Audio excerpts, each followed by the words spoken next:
जब जब कृषि आंदोलन की बात होती है तो किसान नेता महेंद्र सिंह टिकैत का जिक्र जरूर होता है। उनका अंदाज ठेठ गवई वाला था, जो आंदोलन के दौरान मंच पर नहीं बल्कि हुक्का गुड़गुड़ाते हुए किसानों के बीच बैठ जाते थे। एक दौर वह भी आया जब उनके नेतृत्व में हुए आंदोलन में सत्तारूढ़ दल को अपनी रैली की जगह बदलनी पड़ी थी।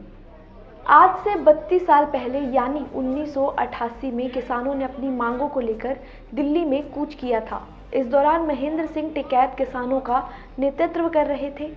महेंद्र सिंह टिकैत भारतीय किसान यूनियन और किसान आंदोलन के अध्यक्ष थे।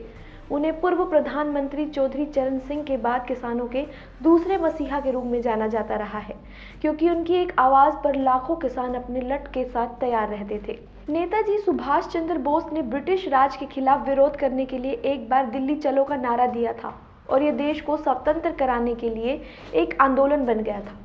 हालांकि पंजाब हरियाणा के किसानों द्वारा दिया जाने वाला यह नारा नेताजी के नारे से पूरी तरह से अलग रहा है। उत्तर प्रदेश के पश्चिमी क्षेत्र के एक प्रसिद्ध किसान नेता महेंद्र सिंह टिकैत ने किसानों के इस नए नारे को पहली बार अंजाम दिया था। महेंद्र सिंह टिकैत को किसानों का मसीहा कहा जाता था। किसानों के बीच वह बाबा टिकैत कहलाते थे। किसानों के बीच उनकी ऐसी पहुंच थी कि उनकी आवाज में लाखों किसान इकट्ठे हो जाते थे। उस रोज भी दिल्ली में ऐसा ही हुआ था। 25 अक्टूबर 1988 को महेंद्र सिंह टिकैत के नेतृत्व में दिल्ली के बोट क्लब में किसानों की रैली की तैयारी थी। बिजली, सिंचाई की दरें घटाने और फसल के उचित मूल्य सहित 35 सूत्री मांगों को लेकर पश्चिमी यूपी से बड़ी संख्या में किसान दिल्ली पहुंच रहे थे। प्रशासन ने किसानों को रोकने के लिए पुलिस बल का इस्तेमाल किया। लौनी बॉर्डर पर किसानों को रोकने के लिए पुलिस ने फायरिंग भी शुरू कर दी थी, जिसमें 2 किसान राजेंद्र सिंह और भूप सिंह की मौत हो गई। पुलिस की काफी किरकिरी हुई और उधर किसान भी उग्र हो उठे। बावजूद इसके उन्हें दिल्ली जाने से कोई नहीं रोक पाया। बताते हैं कि करीब 14 राज्यों के 5 लाख किसानों ने उस वक्त दिल्ली में डेरा जमाया था। किसानों के समूह ने विजय चौक से लेकर इंडिया गेट तक कब्जा कर लिया था। पूरी दिल्ली ठप हो गई थी। किसानों ने अपने ट्रैक्टर और बैलगाड़ियां भी बोट क्लब में खड़े कर दिए थे। उस वक्त बोट क्लब में पूर्व प्रधानमंत्री इंदिरा गांधी की पुण्यतिथि के लिए तैयारियां चल रही थी। मंच बनाया जा रहा था। किसान उसी मंच पर बैठ गए। तब टिकैत ने केंद्र सरकार को चेतावनी देते हुए कहा कि सरकार उनकी बात नहीं सुन रही, इसलिए वो यहाँ पर आए हैं। ठेठ गवई अंदाज वाले बाबा टिकैत ने किसानों के साथ वहां 7 दिन तक धरना दिया था।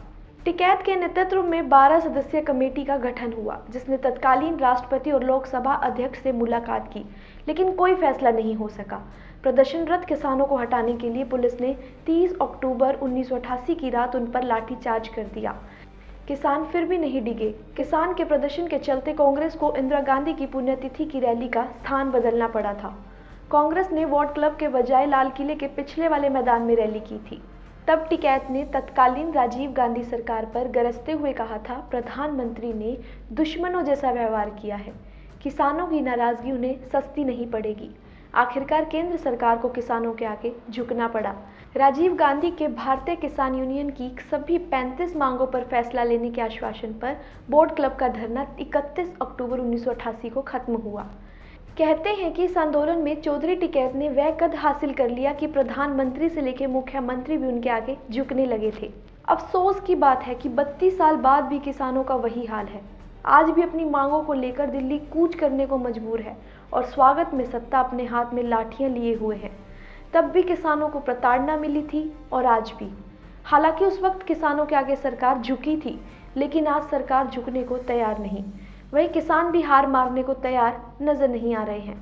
अब इसका रिजल्ट क्या होगा, इस बारे में अभी कुछ नहीं कहा जा सकता, लेकिन इतना जरूर है कि इससे आम जन की मुश्किलें हर बीतते दिन के साथ बढ़ रही हैं।